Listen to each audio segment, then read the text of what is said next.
Hi guys, have you ever wondered how photographers capture crystal clear action shots in those dreamy flowing waterfalls?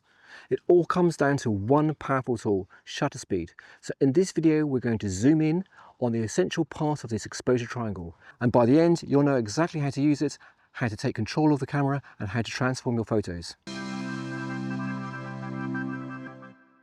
So shutter speed controls how long your camera's sensor is exposed to light.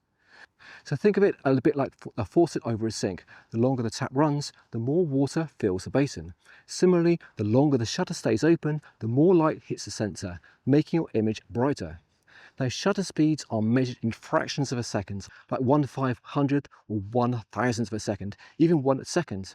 The smaller the fraction, the faster the shutter, and the less light that gets in. For example, 1/30th of the shutter speed lets in more light than 1/60th, and 1/60th lets in more light than 1/1000th. Now for this extra long exposures, there's a special setting called the bulb mode. Now this lets you keep the shutter open manually for as long as you want. And it's perfect where you want to capture something like star trails or northern lights, or any scene where you really want a long exposure.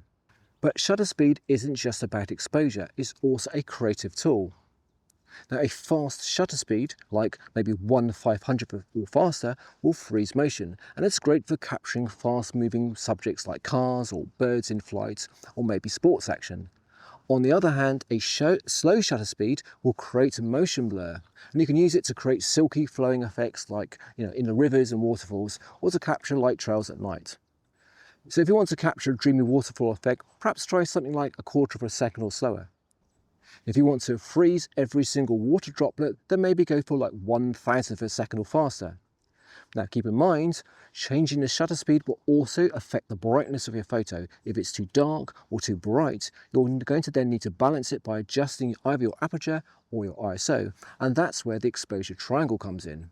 So shutter speed, aperture and ISO will work together to give you the right exposure.